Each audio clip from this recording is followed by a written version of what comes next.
Olá pessoal, boa tarde a todos e a todas.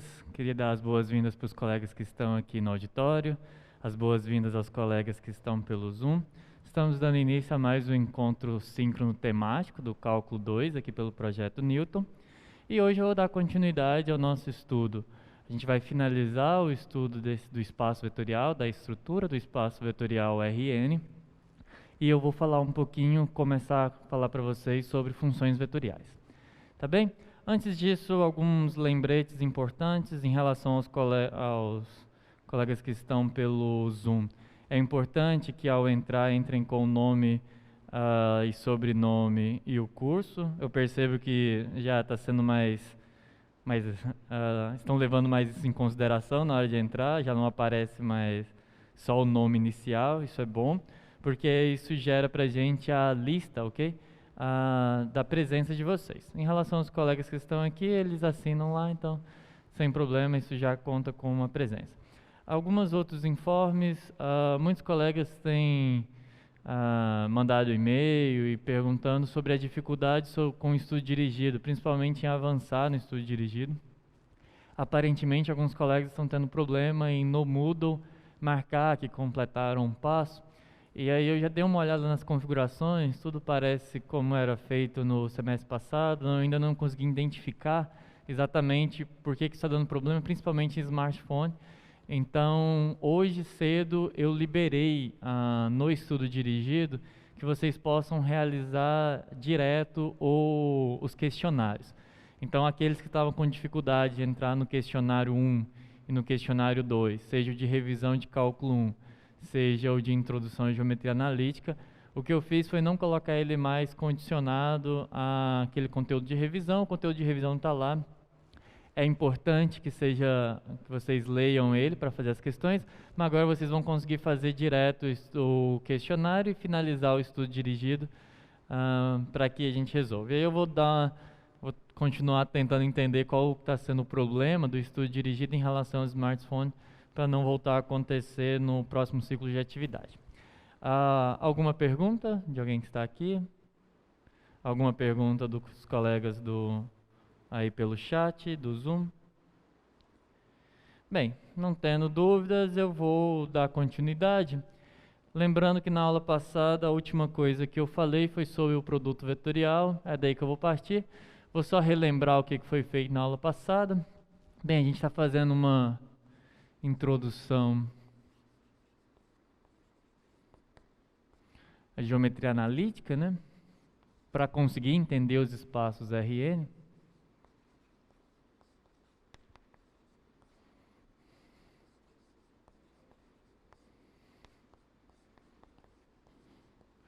E aí na aula passada eu falei com vocês, bem, eu expliquei como que eu posso considerar o Rn como sendo espaço vetorial.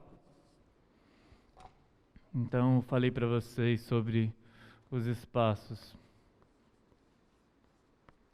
vetoriais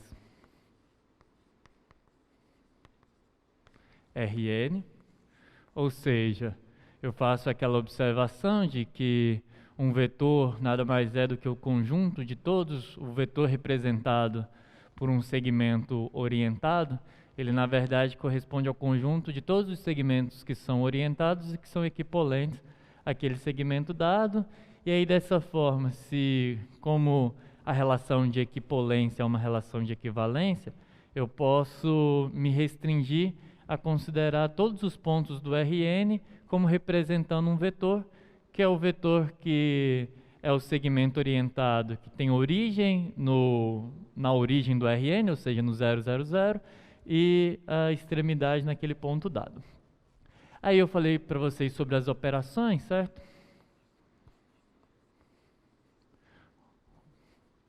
As operações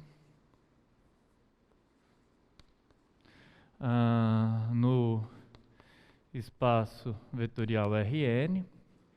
E aí, quando eu comecei a falar das operações, eu falei da soma, muito análoga, né, à soma de números reais. Falei com vocês sobre a multiplicação por escalar.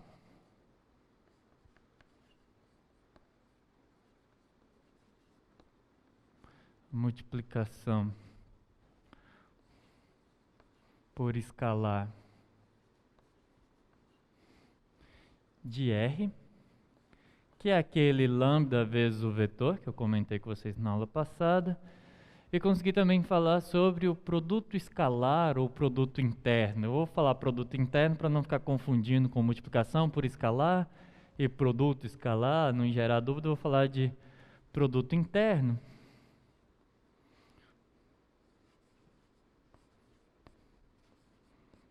Mas vocês podem interno. Mas quando vocês forem olhar no livro, pode estar, em alguns livros vai estar escrito produto escalar.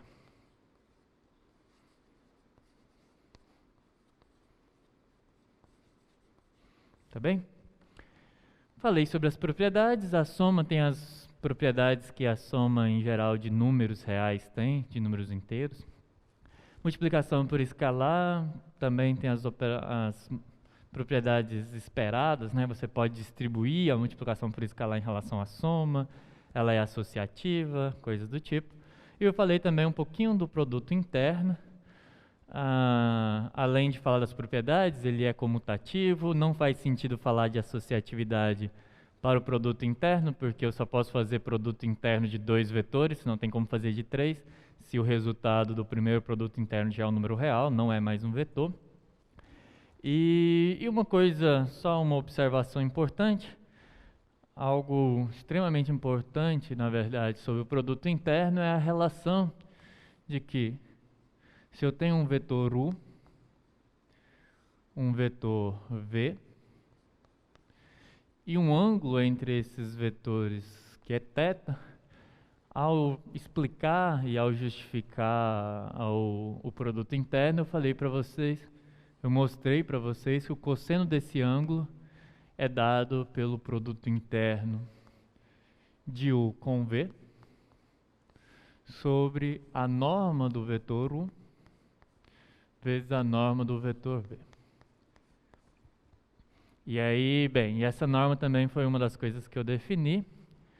A imagem está um pouco ruim, só que, bem, talvez está desfocando um pouquinho, pode ser uma questão de internet. Mas eu vou tentar escrever um pouquinho maior para facilitar a visualização, tudo bem? E aí vocês avisam quando normalizar a imagem, por favor. Ok. Alguma dúvida até aqui? Alguma pergunta sobre essa parte do conteúdo? Tranquilo? Aí no chat tem alguma dúvida sobre a parte do conteúdo que foi até a aula passada? Ok. E aí eu cheguei a comentar com vocês sobre o produto vetorial, né? De certa forma eu expliquei para vocês que a ideia do produto vetorial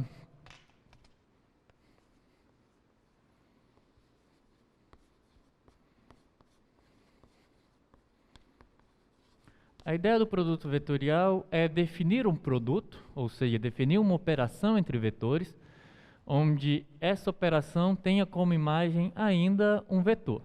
Porque é diferente, né? O produto interno ou produto escalar, ele associa 2 vetores a um número real. Ou seja, a imagem dessa operação não cai no conjunto de vetores. A ideia do produto vetorial é que a imagem da operação, ou seja, quando você operar 2 vetores, você ainda tenha um vetor.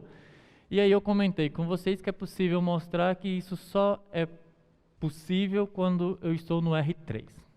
Então sempre que eu falar de produto vetorial, eu estou restrito ao R3, porque essa tentativa de uma boa definição de uma operação que tenha lá propriedades mínimas, assim, aceitáveis para uma operação entre elementos de um conjunto, só é possível dentro do R3, no R2 não dá, no R4 não dá e nenhum outro N.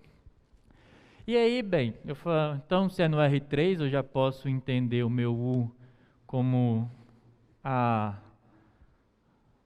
um ponto do R3, então é x1, y1z1, certo? Ou seja, o vetor que vai da origem até esse ponto aí.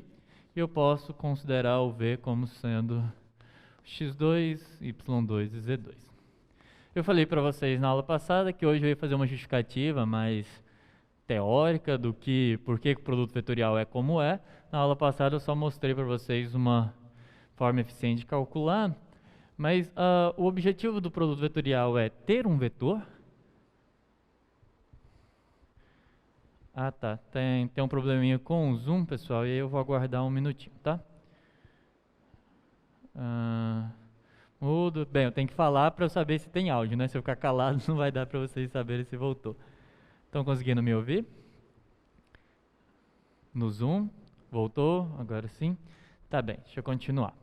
Então eu expliquei para vocês, eu vou apresentar de novo como aquele determinante, mas como eu comentei na aula passada, a ideia do produto vetorial é definir um novo vetor. E eu quero que esse vetor deve... O problema... Bem, o microfone não é de cabo, ele é... Então não tá... Provavelmente não é o cabo dele. Não estão conseguindo ouvir. Bem...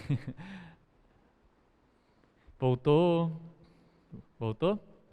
Estão conseguindo ouvir? Tá bem, vou dar continuidade.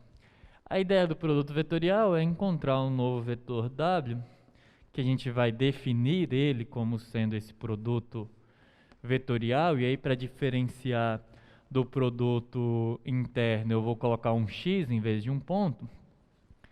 E o objetivo é que esse novo vetor ele seja perpendicular aos dois anteriores. Ele forma um ângulo de 90 graus com o U e 90 graus com o V. E aí isso vem um pouco na direção de entender porque que só funciona no R3. Porque, bem, no R2 é impossível, se você tem dois vetores no plano é impossível encontrar um terceiro que seja perpendicular a eles, você tem que sair do plano. E se for no R4, por exemplo, você tem vários vetores que podem assumir vários vetores, quer dizer, aqui a gente vai ver que existe uma família, mas o problema dos vários vetores no R4 é que, inclusive, eles estão em direções diferentes. A gente vai ver que, pelo menos, a direção aqui é bem definida, só preciso fixar o vetor. No caso do R4, eu teria duas direções possíveis para esse vetor, e quando eu tento escolher uma, tem um problema na hora que eu vou trabalhar com a outra. Então, ok. Então, vamos tentar entender quem que é esse vetor. A melhor forma de você realmente conseguir memorizar quem que é o vetor W é assumir a propriedade dele. Ele é um x3, y3, z3. E o que eu quero é que ele seja perpendicular ao V e ao U. E eu já conheço, e aí é bom para a gente praticar, eu já conheço uma forma de testar essa perpendicularidade. Porque se é perpendicular, a gente tem que o produto interno dá zero. Então, o que eu vou fazer? Se ele é perpendicular ao V, então quando eu faço ele interno com o V, que a gente sabe que é... vou fazer na ordem aqui, só porque é preciosismo mesmo. Vou fazer primeiro com o U.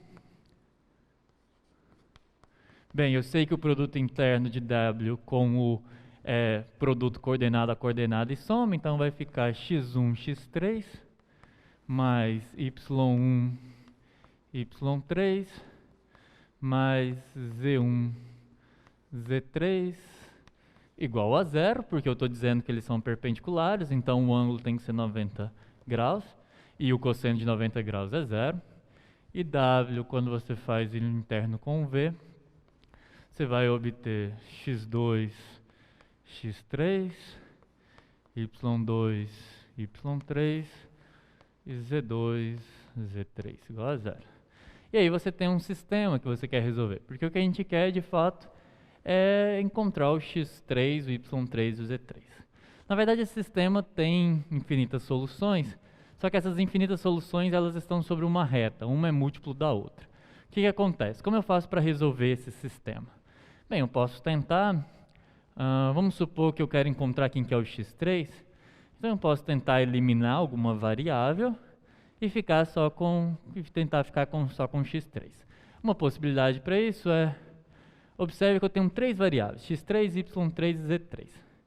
Eu quero encontrar primeiro o x3, eu vou eliminar o z3. Como é que eu elimino Z3? Bem, eu posso multiplicar essa primeira equação por Z2. Eu posso, isso aqui eu vou fazer um produto, tá? Vou multiplicar toda essa equação por Z2 e eu posso multiplicar de baixo por menos Z1. Por que dessa escolha? Porque observa que aqui eu tenho o Z3, quando eu multiplicar por Z2 vai ficar Z2 vezes Z1 vezes Z3. Aqui embaixo eu tenho Z2 e Z3. Quando eu multiplicar por menos Z1, vai ficar menos Z1, Z2, Z3. Quando eu somar essas frações, eu vou cancelar a variável Z3. Ok? Todo mundo consegue acompanhar? Eu vou multiplicar toda essa equação. Observe que do lado de cá é zero. Zero vezes qualquer coisa dá zero. Então eu vou multiplicar todos esses termos usando a regra distributiva por Z2, vou multiplicar todos esses por Z1 e vou somar as equações. Vocês verifiquem, mas o que vai acontecer é que você vai ficar com x3. Bem, a primeira eu multipliquei por Z2, então vai ficar x1 Z2 menos, porque aí eu multipliquei por menos Z1, menos x2 Z1 mais o y3, ele vai multiplicar. Olha, aqui tem um Z2, então vai ficar Z1 vezes Z2 menos o y2, desculpa, que era y1 vezes Z2, aqui vai ficar y2 vezes menos y2Z1. E o que vai acontecer com essa? Bem, aqui vai ter Z2, aqui vai ter menos Z1, ficam iguais, a hora que eu somar, como aqui é menos, dá zero e do lado de cá continua zero. Então, para que isso daqui aconteça, eu preciso que isso aconteça. E como eu disse, existem infinitas soluções para essa equação, porque você consegue colocar uma variável em função da outra. Mas o que acontece é que todas elas são múltiplas uma da outra. Então, basta eu escolher uma. E qual que é a escolha mais natural? Se você chegasse aqui e precisa zerar essa equação, bem, você poderia dizer, a escolha mais trivial, pessoal, é escolhe 0 e 0. Menos trivial do que essa um pouquinho, mas ainda trivial. Você escolhe esse como sendo esse e escolhe esse como sendo menos esse. Então é uma solução que não é trivial, não é 0 e 0, mas anula, porque aí esse se torna o oposto desse e quando você somar você tem 0. E essa é a escolha.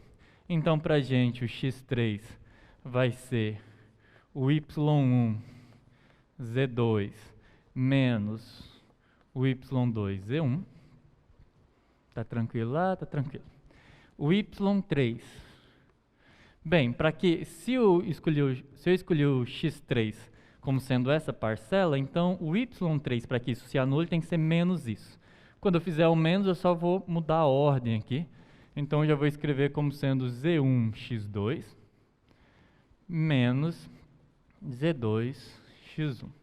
Eu escolhi essa forma exata para escrever, porque ela combina bastante com o determinante que eu expliquei para vocês na próxima. Bem, mas eu já tenho o x3 e o y3, eu ainda preciso do z, né, que eu eliminei. Fica como tarefinha para vocês, é só uma continha relativamente simples, que é, joga o x3 aqui, o y3 e vê quem que você encontra no z3. Você vai perceber que o seu z3, essa conta é bem análoga, então não é difícil visualizar que o seu z3 vai ser x1 y2 menos x2 y1. E é essa a escolha das coordenadas do vetor. Qualquer múltiplo desse vetor, você pode verificar que ele é perpendicular ao U e ao V. Mas a escolha nossa para definir o produto vetorial vai ser o vetor que tem essas coordenadas. Então eu posso usar, vou voltar lá no começo, só para a gente ficar com isso bem definido. Então, para a gente, o vetorial V é esse vetor que a gente obteve ali. Ele é y1 z2 menos y2 z1, vírgula. Ele é x1 z2 menos x2 z1. E por último, ele é, aqui tá errado. é Z1, Y2, menos Z2, Y1. Agora sim, e por último ele é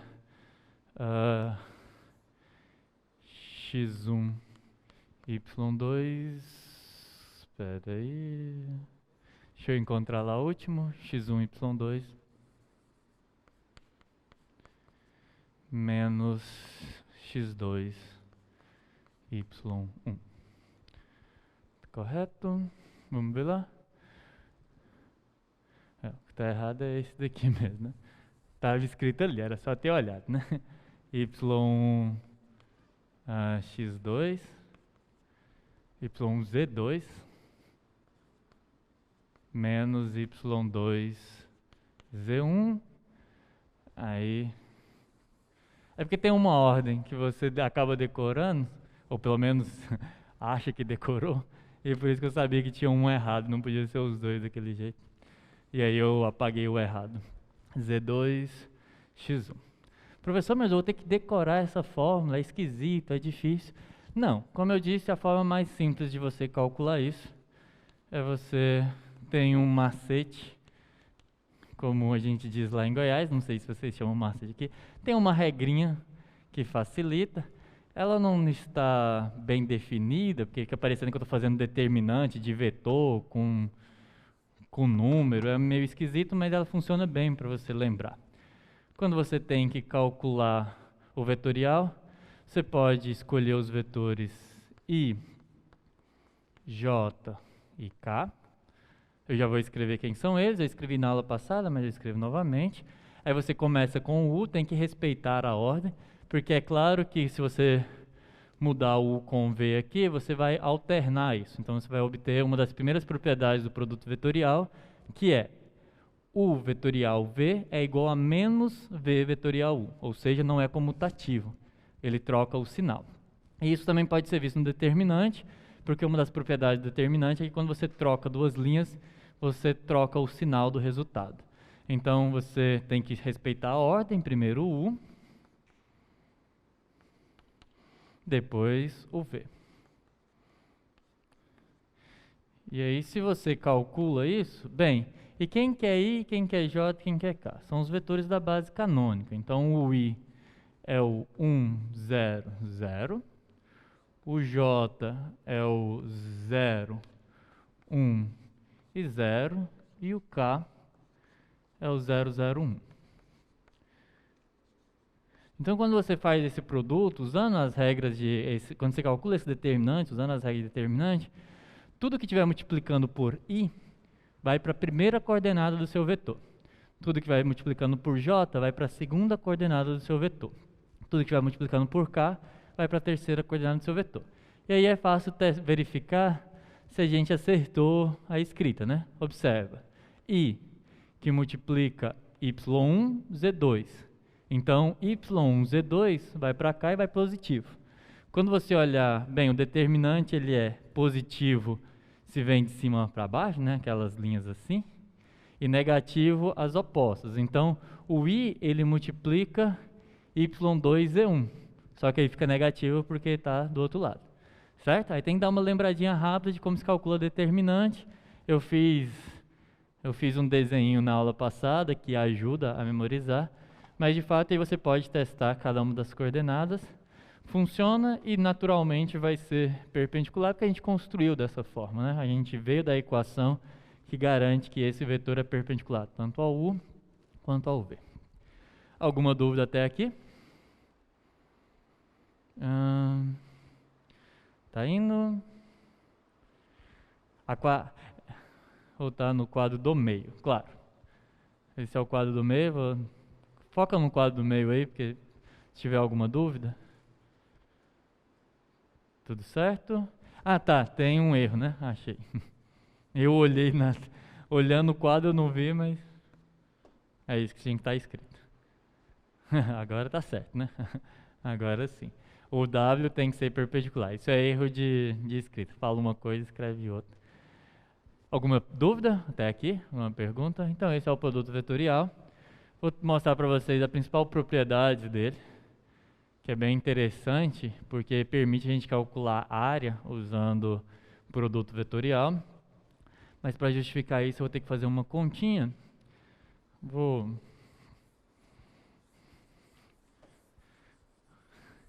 Não é uma continha muito bonita, mas o resultado dela é legal, então eu vou fazer ela com vocês.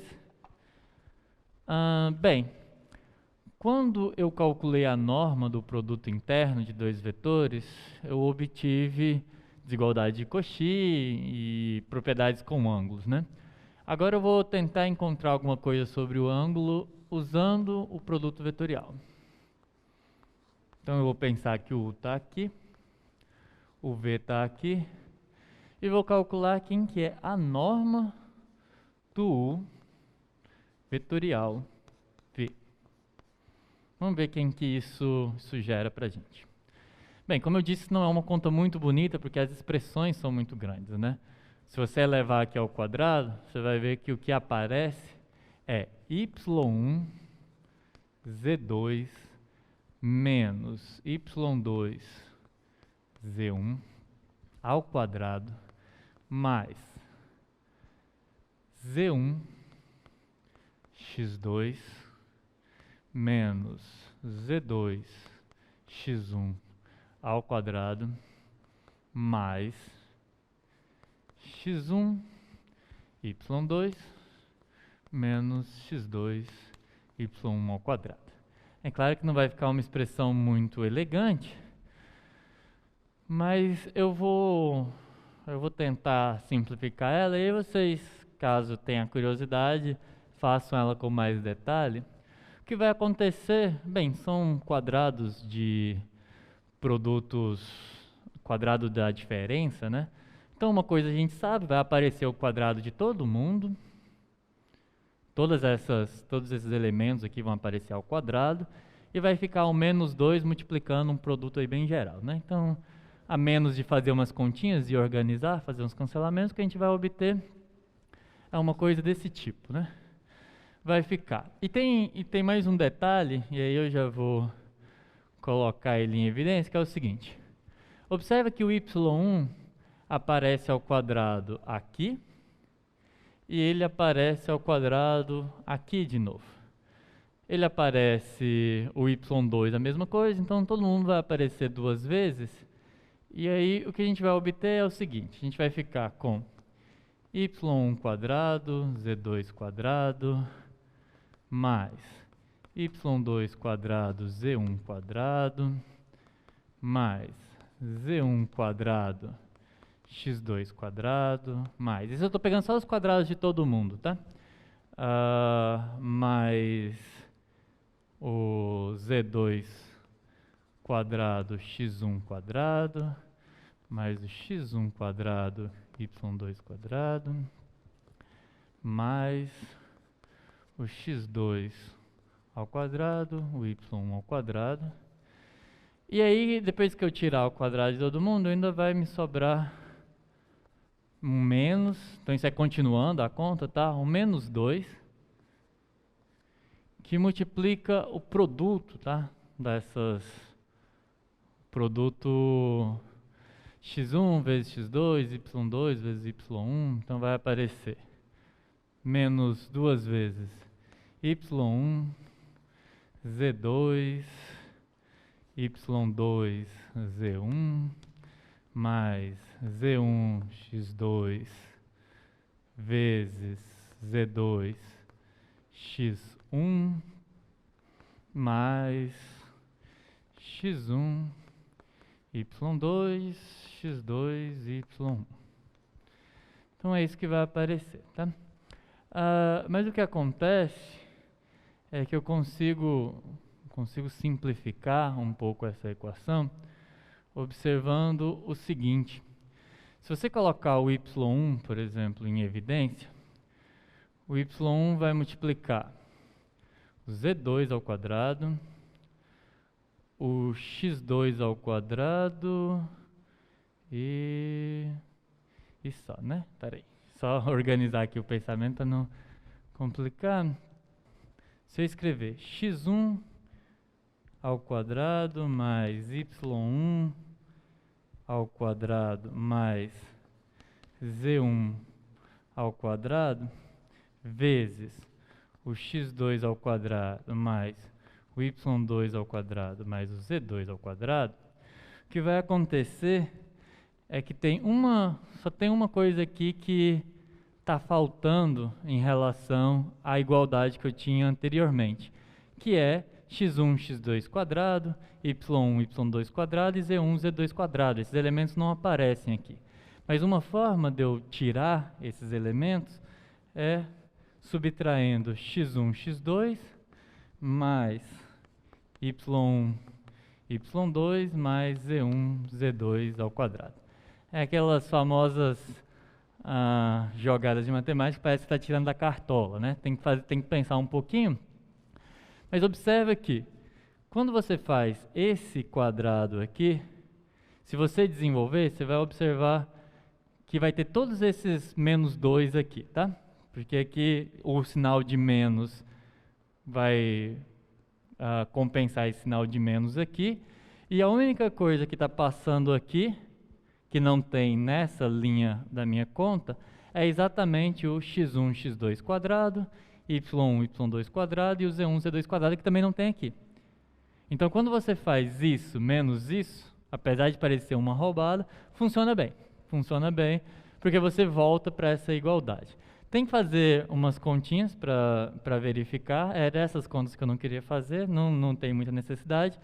Mas se você desenvolver aqui, bem, o quadrado de soma de 3 parcelas, ele é o quadrado do primeiro, do segundo e do terceiro, mais 2 vezes o produto de 2 parcelas.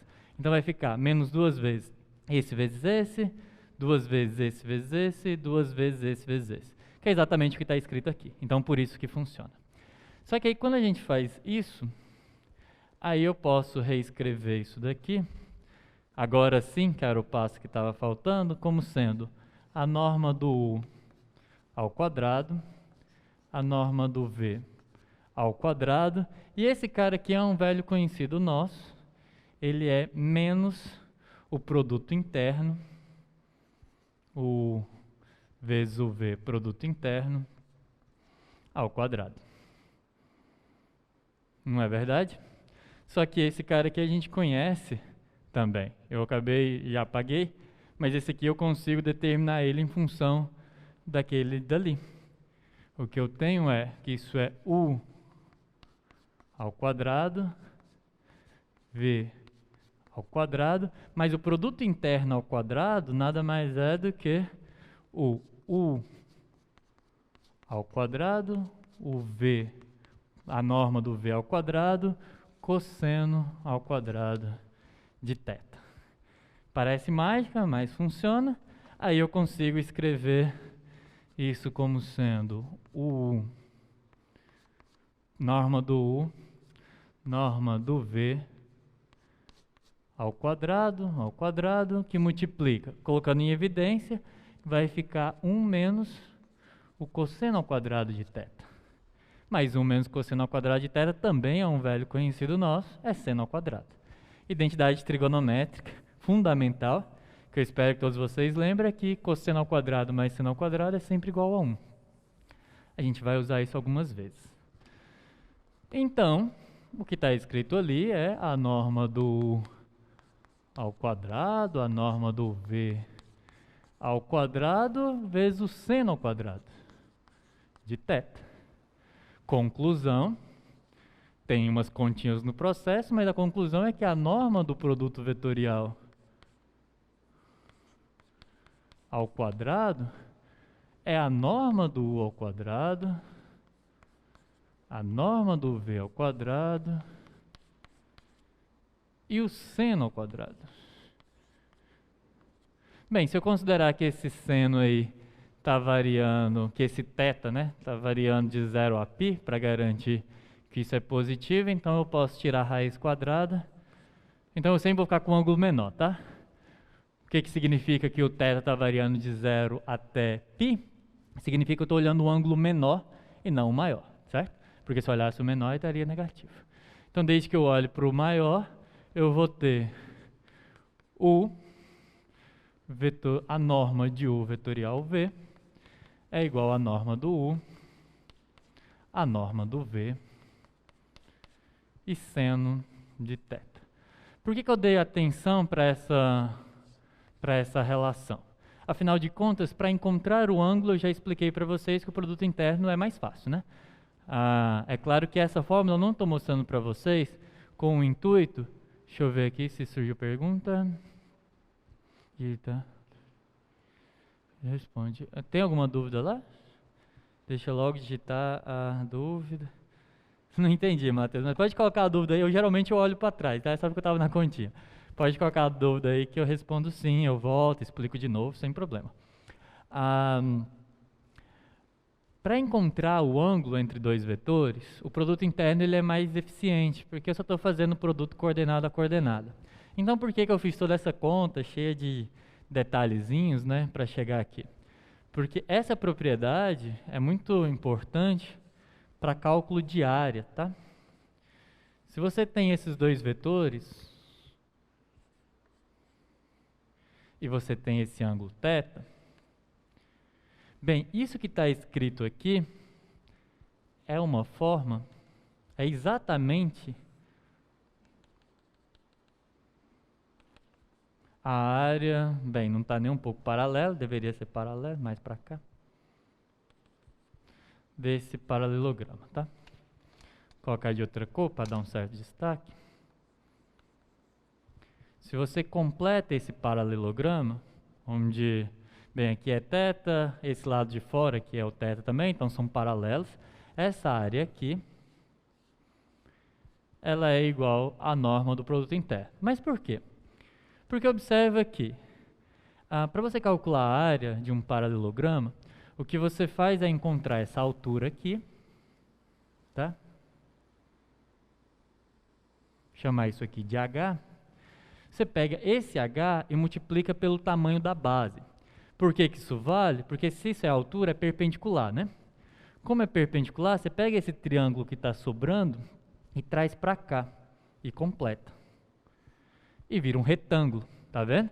Essa é a altura, você tem esse triângulo aqui, você descola ele daqui e você cola ele aqui, porque é θ, então aqui é 180 menos θ, então ele encaixa direitinho e fica perpendicular. Mas quando fica desse jeito, a área se torna, bem, é um retângulo. Um lado, ou seja, comprimento vezes altura, largura vezes altura, bem, base vezes altura, ok? Então, é a norma. Então, a área disso daqui é o tamanho do V vezes SH, que é a altura. Mas quem que é esse H? Aí é trigonometria.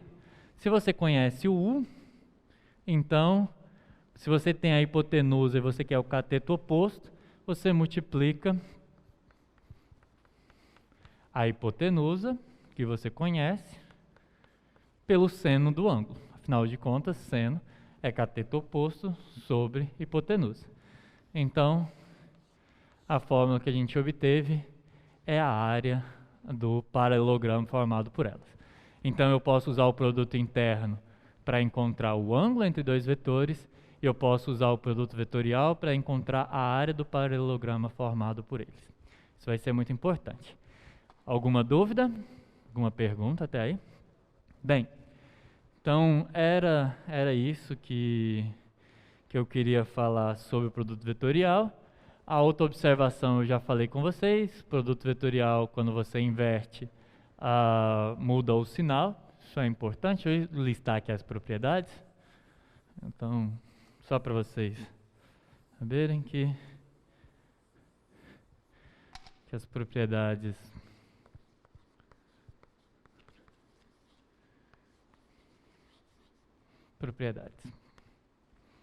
Bem, as propriedades aqui para a gente é a mais importante, fundamental, é que quando você faz o vetorial V, isso é menos V vetorial U. Então, claramente, não vale a comutatividade, não é comutativo, o sinal inverte. Para verificar isso, é só você voltar lá na fórmula, você vai ver que a hora que você troca, o que era positivo fica negativo, o que era negativo fica positivo, é fácil de verificar. E aqui, faz sentido a associatividade? Ela faz, e é bem interessante a forma, o que isso aqui acontece, o que acontece quando você faz o vetorial V, vetorial W, e aí não importa muito a ordem, pode ser assim, mas o mais interessante é que esse resultado fica aí como um exercício para vocês tentarem justificar ou procurarem mesmo no livro como que faz. Isso daí dá U interno V. Bem, isso aqui é um número, você aplica no W, mais o... Deixa eu ver... De novo, vou precisar da cola só para não trocar a ordem das coisas. Melhor colar do que escrever ao contrário. Essas coisas, eu sou ruim para decorar, né? Vamos lá. Quando você faz isso, fica o... Tá certo. E aí vai ficar mais o U interno com o W, o interno com W somado com V. Essa é a propriedade mais interessante, na minha opinião, ou na minha particular opinião. Toda opinião é particular, né? Então, desculpa o pleonasmo. Essa é a que eu acho mais interessante, porque você está fazendo... É claro que isso aqui continua sendo vetor, porque agora, diferente do caso do produto interno, eu posso fazer entre 3, 4, eu posso continuar fazendo. E eu acho bem interessante que na hora que você faz 3 produtos vetoriais, o produto interno aparece. Tem uma outra que associa esses produtos. Isso aí, talvez vocês vão... Aqueles colegas que vão fazer álgebra linear em algum lugar vão acabar tendo contato com isso. Mas eu deixo aqui só como uma curiosidade. Se você faz o interno com V vetorial W, também é possível, isso é um vetor, então você pode fazer o interno. Isso também é interessante porque se transforma em U vetorial V interno com W. Então isso daí também é... Essas duas propriedades, na minha opinião, são as mais interessantes, e o fato de não ser comutativo. Esse cara tem um nome especial, tá? Isso aqui é chamado de produto misto. E ele tem um nome especial por causa de uma propriedade especial associada a esse produto, que eu vou falar agora e a gente finaliza o estudo desse espaço vetorial, tá? Esse produto misto, deixa eu ver aqui, não entendi a primeira propriedade, porque o sinal oposto continua... O sinal oposto do V, não entendi a primeira propriedade, porque o sinal oposto de V continua igual. Não entendi. Bem, a primeira propriedade eu repito, mas eu não entendi bem a pergunta. Aqui eu estou fazendo U vetorial V. É como, bem, existe uma regra que a gente chama de regra da mão direita. Bem, como você já deve ter percebido, eu sou canhoto, né? Mas tudo na matemática é feito para destros. Afinal de contas, eu sou a maioria da população. Então, o que acontece? Existe uma regra que diz o seguinte, ela é a regra da mão direita, e ela deixa claro o que é essa primeira propriedade. Para você entender qual que é o sentido, bem, a direção do vetor, a produto vetorial, ela é sempre perpendicular. Se esses dois vetores moram no plano, esse vetor produto vetorial é o vetor que está saindo aqui do plano, tá? É perpendicular. Como você faz para saber o sentido? Se ela está para fora do plano ou para dentro? Você sempre olha quem que é, é U vetorial V. Então você pega a mão direita, tá? Você coloca os seus dedos na direção do primeiro vetor, do U. Deixa eu ver se o vídeo está. Você coloca os seus 4 dedos aqui na direção do vetor U. Quando você vai fazer o produto vetorial, você dobra os seus dedos na direção do vetor para o qual você vai fazer o produto vetorial. Então, é U vetorial V. Então, o seu dedo polegar, vai indicar o sentido do produto vetorial. Então, quando você faz U vetorial V, que é o que está acontecendo aqui, você está entrando no quadro, ok? Por outro lado, se fosse V vetorial U, pela mesma regra da mão direita, agora é V vetorial U. Então, seus dedos vão na direção do vetor. Você começa na direção do vetor, que é o primeiro, e dobra ele na direção do segundo. O seu dedo polegar vai indicar o sentido, então você observa que V vetorial U sai. Então essa é a relação entre o U vetorial V e o V vetorial U. Eles têm o mesmo módulo, porém o sentido deles são opostos. Um está para dentro, outro está para fora. Um está para a direita, outro está para a esquerda, assim sucessivamente. Então, o que eu estou dizendo é, se você trocar a ordem do U com o V, um sinal de menos aparece na igualdade. Esse não é igual a esse. Esse é igual, isso daqui não é igual. Tem um menos que isso significa que eles não são comutativos. Ficou claro, Matheus? Eu não sei se eu entendi a pergunta, mas eu tentei. Tá ok? Tranquilo. E aí essas duas propriedades. Qual que é a importância do produto misto? O produto misto, bem, se o produto interno permite a gente calcular ângulo, se o produto vetorial permite a gente calcular área do paralelograma, o produto misto permite a gente calcular o volume de um paralelepípedo. Pensa agora, bem, são 3 vetores do R3, produto vetorial só existe no R3, então pensa no seguinte, bem, eu não sou muito bom de desenhos tridimensionais, mas eu vou tentar aqui. Pensa aqui que você tem você tem aqui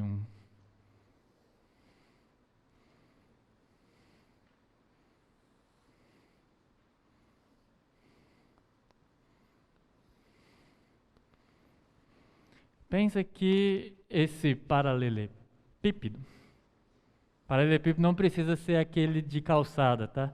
Isso aqui ainda é um paralelepípedo. Paralelepípedo significa que todos os lados são paralelos, tá? Então, pensa no paralelepípedo formado pelos vetores U, P e W. Qual que é o volume de um paralelepípedo? A ideia se generaliza muito bem da ideia suporte, as faltas online. Ah, tá, ele está perdendo para o suporte, não sou o suporte. E aqui é o W. Ok. Pela uma ideia muito análoga à que eu justifiquei ali, para você calcular esse volume, você calcula a área da base e multiplica pela altura. É mais difícil de visualizar, mas é verdade que se você cortar aqui perpendicularmente, você consegue pegar essas pirâmides e ir montando até que você monta um paralelepípedo daqueles de calçada mesmo, que todos os lados são retângulos. Então, eu preciso da área da base e preciso da altura. A área da base eu já sei calcular. A área dessa base é a norma do produto vetorial de U com V. Todo mundo concorda? É a norma disso, né? Porque foi o que eu acabei de explicar, né? Agora eu preciso da altura. A altura, bem, eu conseguiria preencher as pirâmides, como eu estou dizendo. Eu preciso descobrir quem que é essa altura. Ok, mas essa altura, uma forma de eu encontrar ela é... Existe um ângulo aqui, né? Vamos chamar esse ângulo de θ. Eu já tenho o W. Se eu conhecesse algum vetor que é perpendicular ao U e ao V, o que eu poderia fazer? Bem, eu tenho um vetor que está aqui, eu tenho um vetor que está aqui, eu uso o produto interno para encontrar esse ângulo. Ou, mais especificamente, para encontrar quem que é o cosseno vezes esse vetor. Então, mas por incrível que pareça, eu conheço um vetor que é perpendicular ao U e ao V, que é o vetor U vetorial V. Bem, se você faz U vetorial V interno com o W, você sabe que isso daqui dá o módulo do U vetorial V, o módulo do W e o cosseno desse ângulo.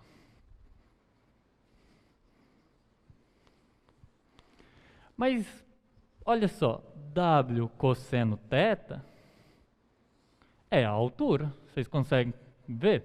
Ó, o W é a hipotenusa. O θ está aqui embaixo. Se eu quero o cateto adjacente ao θ, isso daqui é, esse vetor é o módulo do W vezes o cosseno do θ. Então isso daqui é a altura. Ué, mas isso daqui é a área da base. Então se eu passar um módulo aqui, só para não ter problema com esse cosseno, que pode ser negativo, eu tenho que U vetorial V interno W em módulo é esse volume. Bacana, né? Bem, eu sou suspeito a falar porque eu gosto, mas pelo menos é uma forma interessante de eu encontrar o volume. Todo mundo conseguiu entender? Porque isso daqui é a área aqui da base e isso daqui é exatamente a altura desse paralelepípedo. Então, se você fizer isso, você tem um volume do paralelepípedo. É claro que o volume é invariável. Se ele não varia, então você pode trocar essa ordem aqui. Porque nada te impede de começar calculando a área, por exemplo, dessa face lateral e tomar a altura em relação a esse.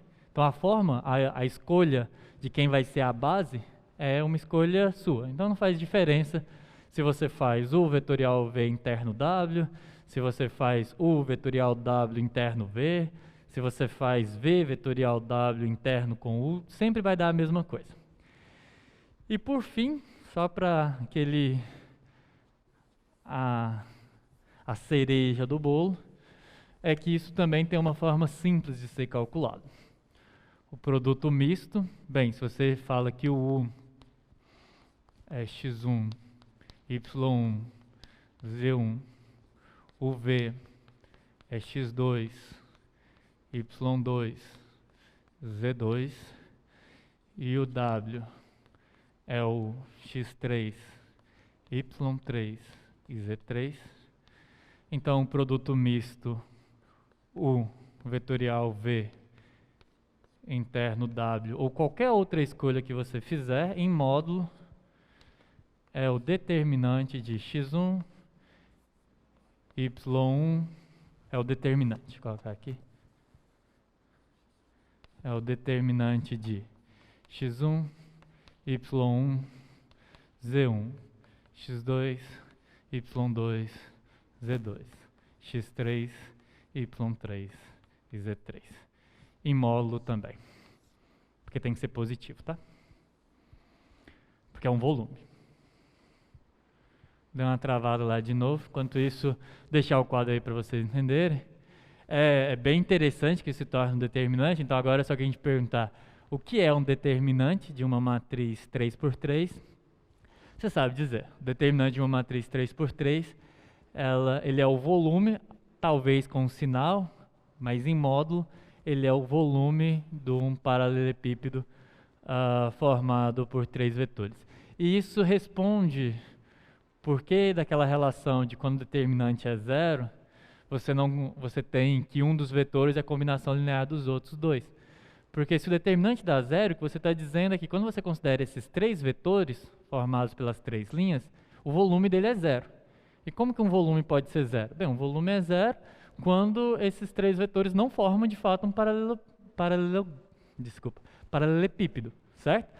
Quando você não tem eles formando um paralelepípedo, significa que um está no plano que os outros dois geraram. Entende? Então, por isso que o determinante é zero sempre quando uma das linhas é a combinação linear das outras duas, ou quando uma linha é toda formada por zeros, porque isso não gera, de fato, um paralelepípedo. São as mesmas do Vn. Sim, se você pensar que Vn é o espaço, você está falando do espaço vetorial V, né? Sim, Rn e Vn. É possível mostrar, bem, isso não é tema de cálculo 1, mas é possível mostrar que qualquer espaço vetorial sobre R, na verdade, ele é o Rn, ele é uma cópia do Rn. Se você pensa em alguma estrutura que tem essas propriedades que eu apresentei, você consegue mostrar que ele é o que a gente chama de isomorfo ao Rn.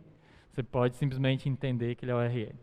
Existem muitos conjuntos que são espaços vetoriais, se vocês pararem para pensar. Por exemplo, matrizes, o conjunto das matrizes são espaços vetoriais. Tem as mesmas propriedades. Você pode somar duas matrizes, você pode multiplicar uma matriz por um escalar, e em alguns casos você pode fazer produto. e outros não, né? Então, da mesma forma, o conjunto das matrizes formam isso. Os polinômios, se você parar para pensar, ele também tem todas essas propriedades que eu falei. Você pode somar dois polinômios, você pode multiplicar um polinômio por um número real, você pode multiplicar também os polinômios. Mas a estrutura que eu apresentei, ela é muito mais geral do que simplesmente o RL. Só que é possível mostrar que qualquer um desses conjuntos que eu acabei de dizer, eles são cópias do RN. Então você pode se restringir a entender só o RN. Repete o último quadro. Sim. Bem, no último quadro, deixa eu fazer uma recapitulação, não sei exatamente em que momento que o áudio cortou. A última observação que eu fiz é que essa terceira propriedade, mostra aqui para eles, por favor. Essa terceira propriedade, que é a propriedade que define como você relaciona o produto interno com o produto vetorial, é chamado de produto misto. Esse produto misto, na verdade, ele é numericamente igual, o módulo dele é numericamente igual ao volume de um paralelepípedo formado por esses três vetores. Isso é possível mostrar, é simplesmente a ideia de que isso corresponde à área da base e esse I como vetor, ele é essa altura. E aí você usa a propriedade do ângulo para o produto interno e você consegue verificar que esse produto misto ele é o volume. Então faz sentido que não importa muito a ordem que eu faço interno e vetorial, vai dar sempre o mesmo volume numericamente falando.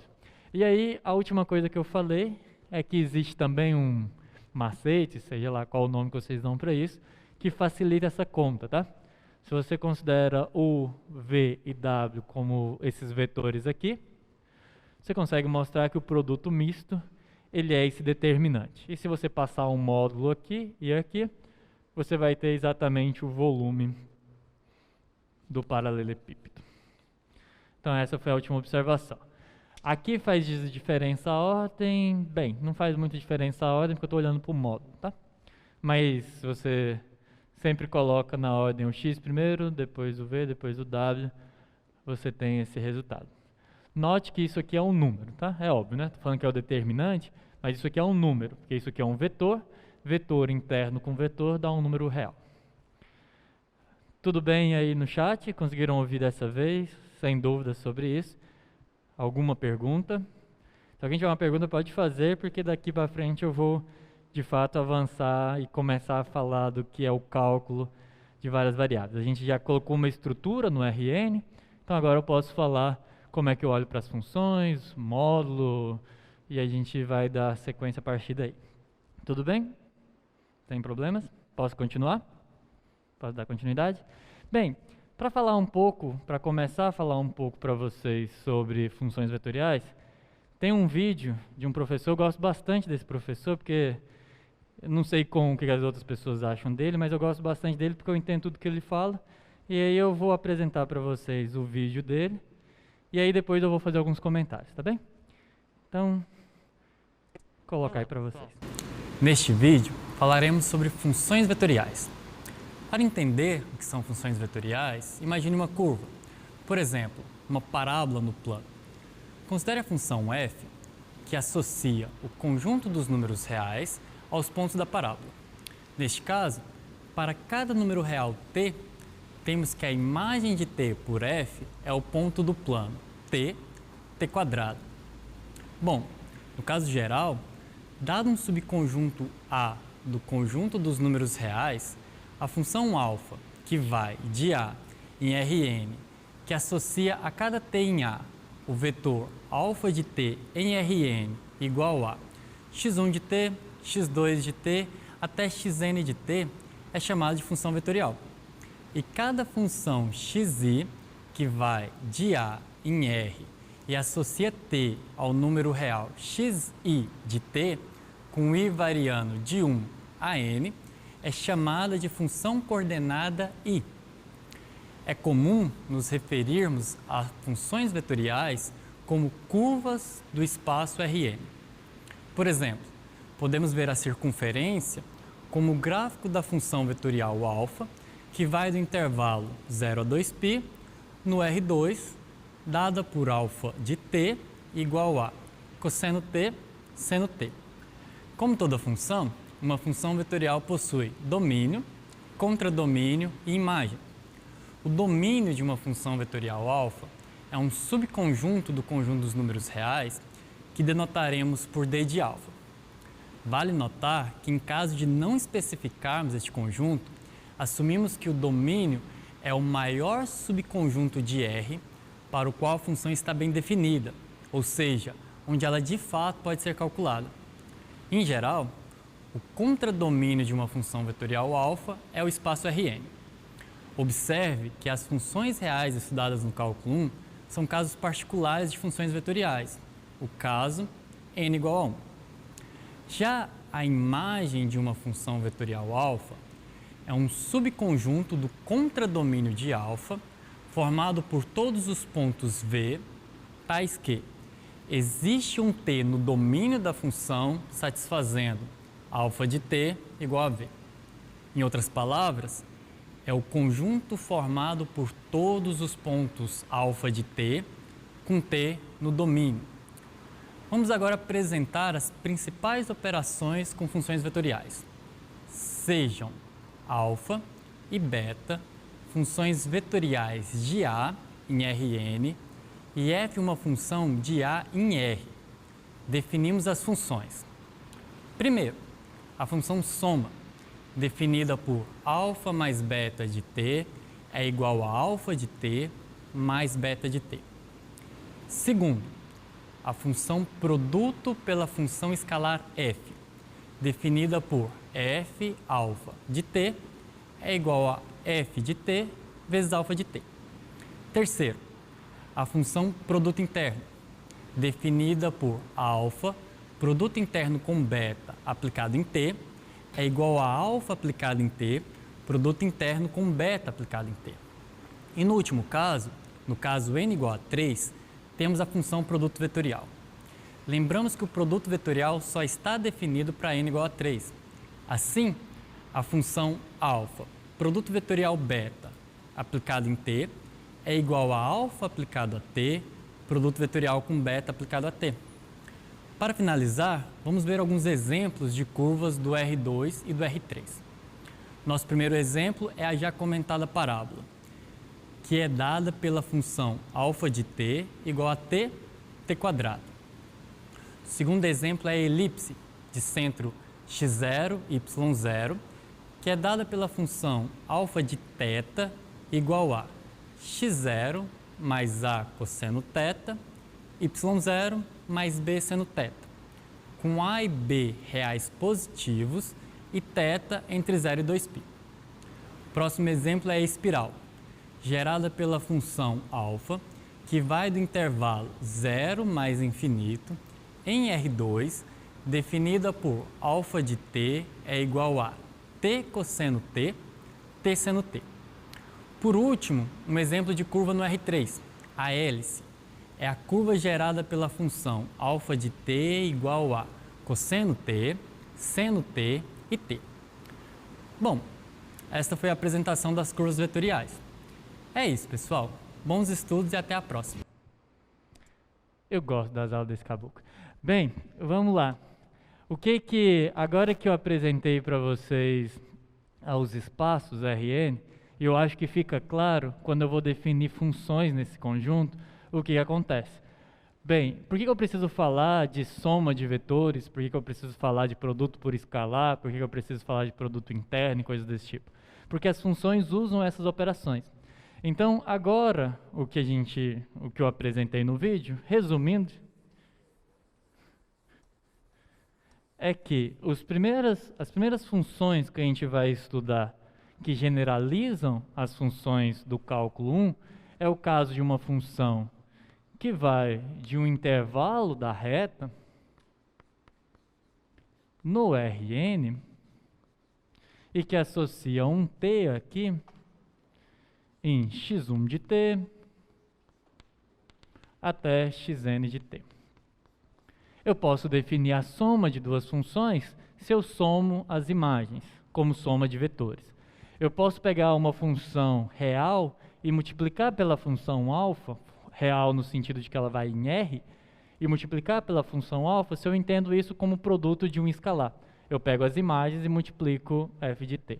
Eu posso fazer, inclusive, se eu tiver duas curvas, duas funções vetoriais, duas curvas, eu posso fazer o produto interno delas.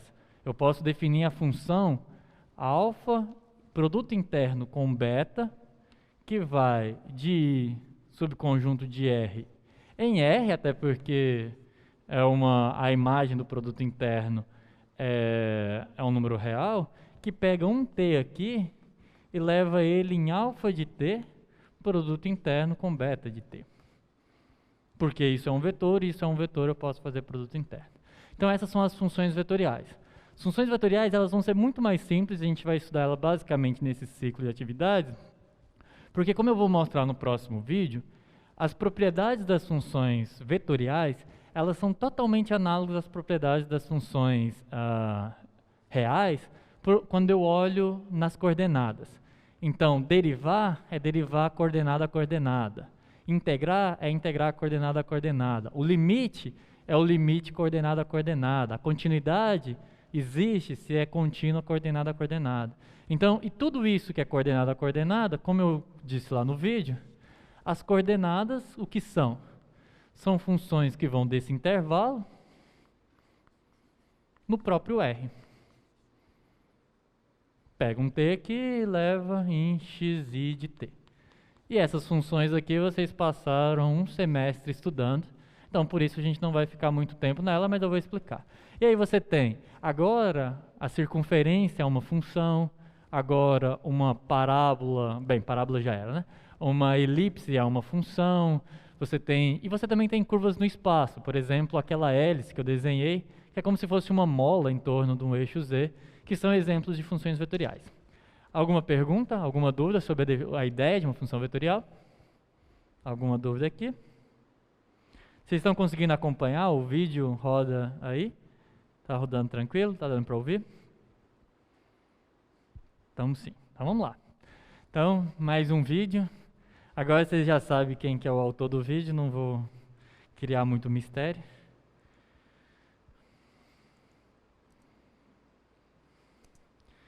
E aí eu vou falar um pouquinho do limite da continuidade, vocês vão entender que funciona da mesma forma que no caso de funções reais.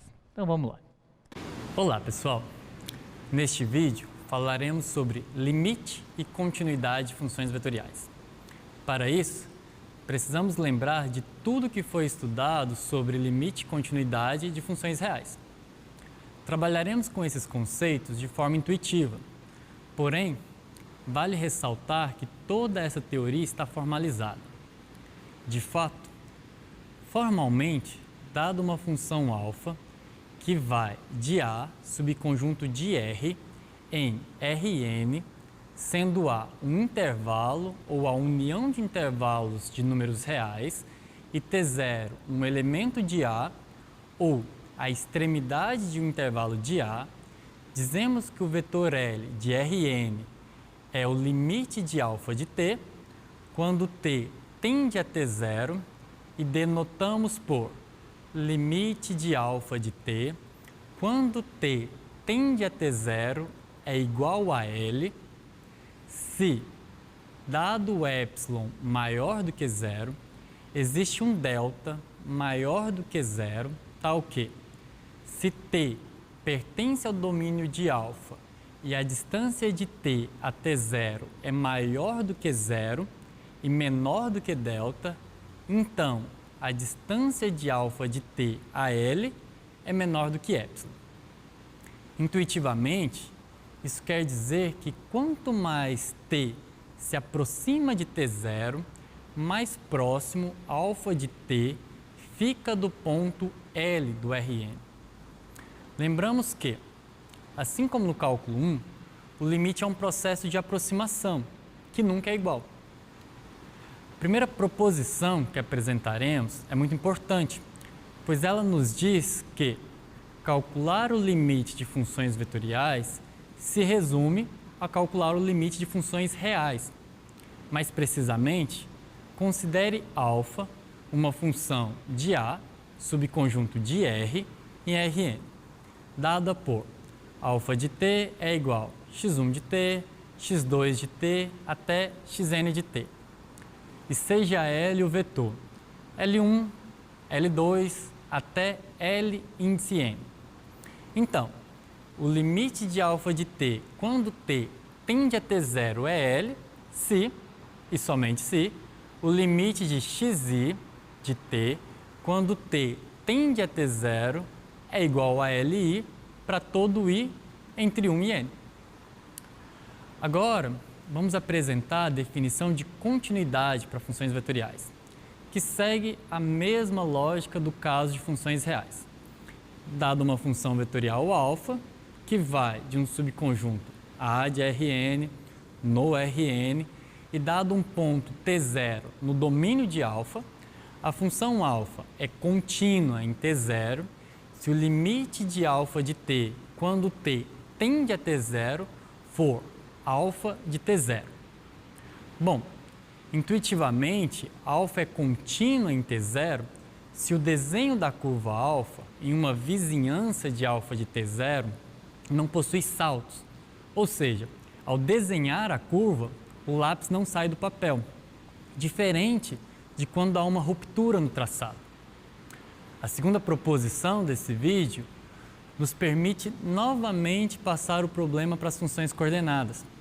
Assim, temos que uma função vetorial alfa é contínua em t0 se, e somente se, todas as suas funções coordenadas são contínuas em t0. Desta forma, todas as funções contínuas que aprendemos no cálculo 1, quando são coordenadas de uma função vetorial, geram funções vetoriais contínuas. Reciprocamente, para verificar se uma função vetorial é contínua, basta verificar se suas funções coordenadas são contínuas. Bom, esta foi a apresentação sobre limite e continuidade de funções vetoriais. É isso, pessoal. Bons estudos e até a próxima. Tá bem. Antes de comentar sobre o vídeo, eu vou responder a pergunta do Rafael, que ele tinha deixado aqui.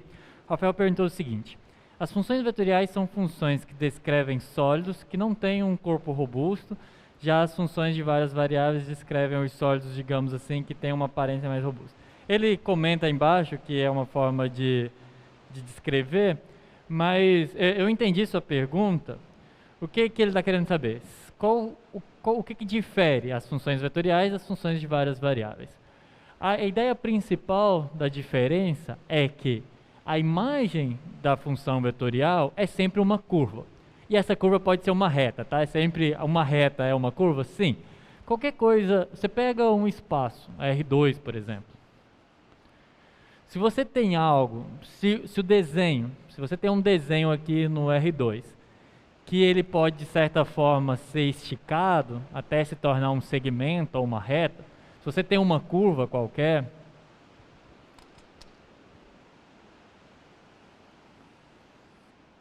mesmo que isso esteja no R2, ou se você pegasse no R3, uma curva qualquer aqui que sai, pensa que está no R3, ela dá voltas e tudo mais, aí o que você tem que ter em mente é o seguinte: de certa forma, uma curva é um traçado que você poderia abrir esse traçado e esticar ele sobre uma reta. E se você pode fazer isso, significa que existe uma função que associa a reta a essa curva. Então, para a gente, uma função vetorial, a melhor forma de você pensar ela para diferenciar das funções de várias variáveis é que a função vetorial ela é uma curva.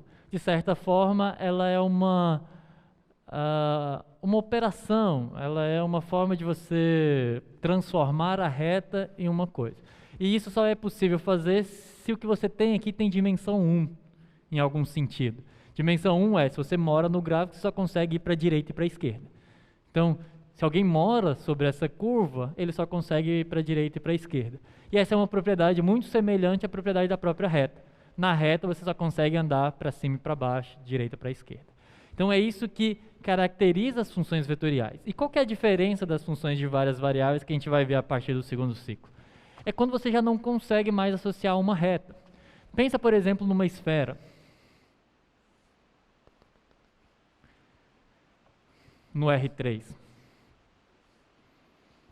Faz sentido eu associar cada ponto da esfera, intuitivamente falando? Tem alguma forma de eu desconstruir a esfera sobre uma reta? Não é possível, não tem como. Pensa, a esfera vai ter um probleminha, porque tem a calota de cima, a calota de baixo, mas pensa num paraboloide, tá? Pensa num paraboloide. Ou seja, é como se fosse um copo e isso sobe, uma cabaça, alguma coisa assim. Faz algum sentido que eu consiga desconstruir isso daqui de uma forma coerente, com uma certa continuidade sobre uma reta? Não tem como você pegar uma reta e preencher isso daqui. Mas daria, se você pensar que esse paraboloide é de borracha, você poderia pensar que isso dá para ser, de certa forma, desconstruído, esticado, até virar uma parte do plano. Certo? Qualquer ponto aqui vai num ponto aqui. E isso faz mais sentido, né? Faz sentido que eu possa desconstruir o paraboloide como um pedaço, ou talvez até todo o plano, se esse paraboloide é infinito, talvez na hora que eu estico, eu tenho todo o plano, mas aí faz mais sentido. Então, essa é a diferença. As funções vetoriais são curvas, são gráficos, são desenhos que eu posso, de certa forma, desconstruir sobre a reta. E em dimensões maiores vai aparecer estas superfícies. Ficou claro para o Rafael? Entendeu qual que é a diferença? Tranquilo. Então é isso. E agora, comentando o vídeo, como eu disse, as propriedades das funções vetoriais se assemelham muito às funções reais, exatamente por esse tipo de associação. Então, a gente vai falar que o limite de uma função vetorial é um determinado vetor, se cada uma das coordenadas dessa função vetorial tendem para aquele número real correspondente no vetor. Eu vou cobrar limite, continuidade, Pode fazer essa pergunta, Lucas, que senão vai acabar o tempo fazendo pergunta. Eu só queria que o senhor pudesse explicar novamente como é que funciona o domínio, o contradomínio e a imagem da função vetorial, que para mim não ficou muito claro. Tá bem, eu vou voltar nesses 3 temas. Mas deixa eu responder isso, que vai ser a última coisa que eu vou fazer na aula de hoje. E aí, na aula que vem, a gente retoma, assim como a gente fez nessa aula. Bem, o domínio, o contradomínio,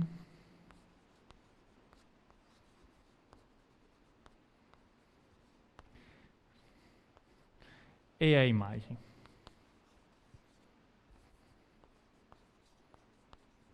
Bem, para o domínio,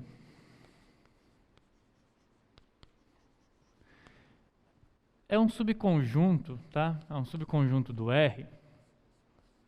Pensa que é uma função que vai de I, subconjunto de R, em Rn. E aí o que acontece? O domínio, ele é sempre um subconjunto do R, porque é uma função vetorial, só tem uma variável. Mas em geral, para a gente, o que vai acontecer? O domínio vai ser o maior no qual faz sentido a definição da função. Dá um exemplo para vocês entenderem isso, que é uma coisa clássica lá do cálculo 1 também. Se você tem uma função vetorial alfa de t igual a 1 sobre t e raiz quadrada de t, por exemplo, o que vai acontecer com essa função? Você só fala assim, ó, essa é uma função. Você sabe de alguns pontos que não pode estar no domínio dela, né? Qual ponto que não pode estar no domínio dessa função por causa dessa variável? T igual a 0, certo? Então, o t igual a 0 não pode estar. E em relação a essa, quem é que não pode estar no domínio? Tá, voltou? Então, só explicar para o pessoal do chat. O colega, o Lucas, ele pediu para eu explicar um pouquinho melhor a questão do domínio, o contradomínio e a imagem das funções vetoriais. O domínio das funções vetoriais se comporta da mesma forma que o domínio das funções reais, até porque é de uma única variável, as funções vetoriais.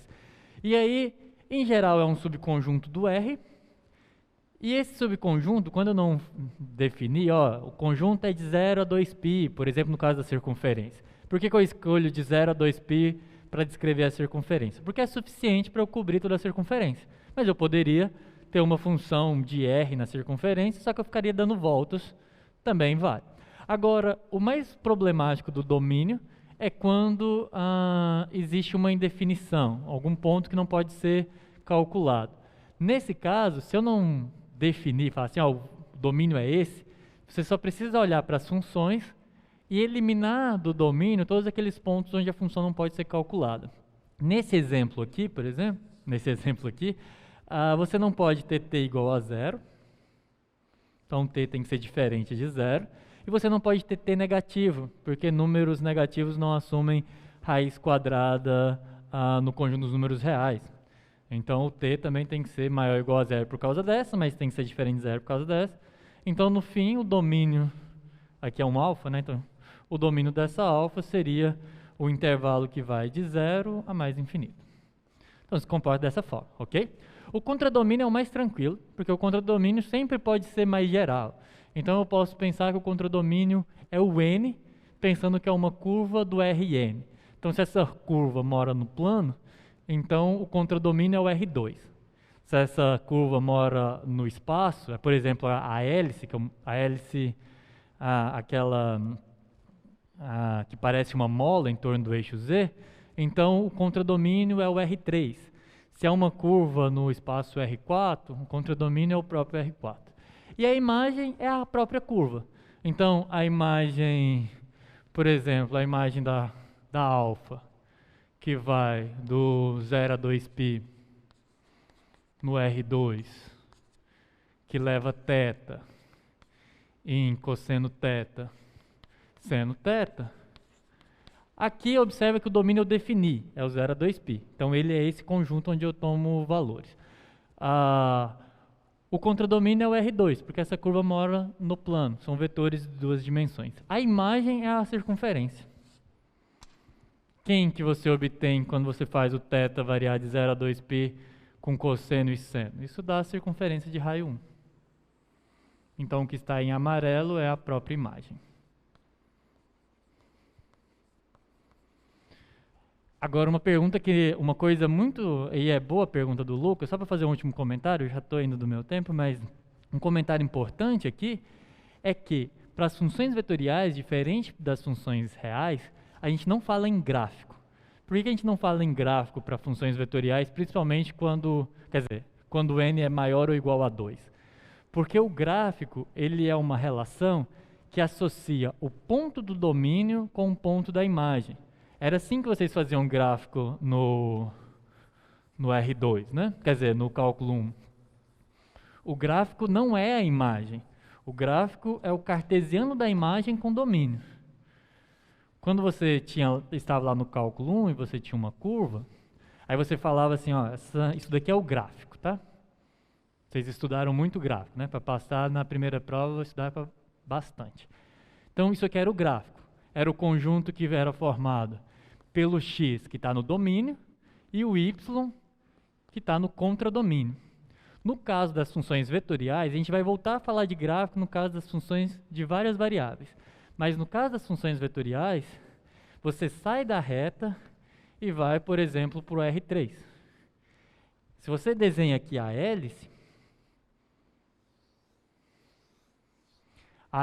é a imagem e o domínio está aqui. Você não consegue fazer a associação, desenhar o ponto que tem a primeira coordenada aqui no domínio e as outras coordenadas na imagem. É porque você teria que fazer tenta imaginar rapidamente, que para fazer esse gráfico, você teria que colocar, por exemplo, o R3 acima de uma reta, para você tentar associar o ponto da reta com o ponto do R3. Então você não consegue fazer isso. A gente consegue fazer o contrário. Quando a gente estiver nas funções de várias variáveis, eu vou colocar as várias variáveis embaixo e aí só a função como um eixo perpendicular ao domínio. Aí já vai voltar a falar de gráfico. Mas no caso das funções vetoriais não faz sentido falar de gráfico quando n é maior do que 2, porque isso daqui é a imagem e você não consegue fazer essa associação. Conseguem entender? Conseguiram entender? Tranquilo? Alguma dúvida aí no chat? Hoje deu algumas travadas, né?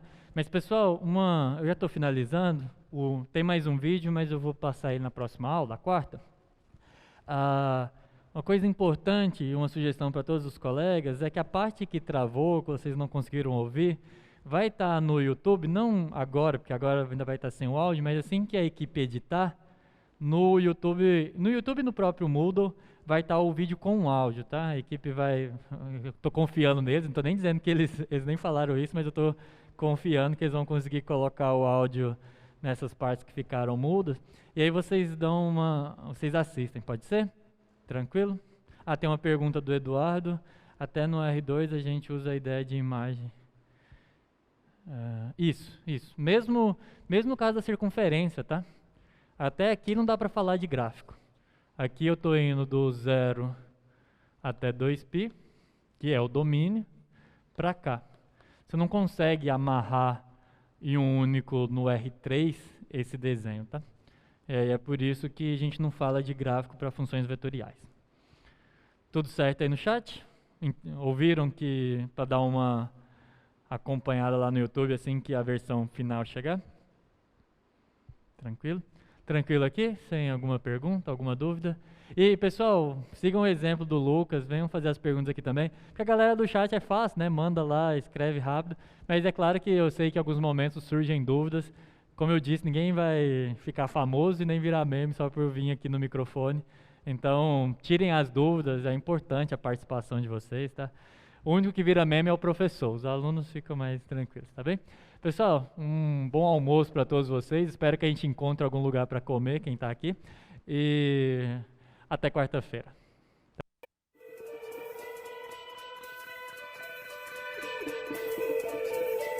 O que você achou da aula de hoje?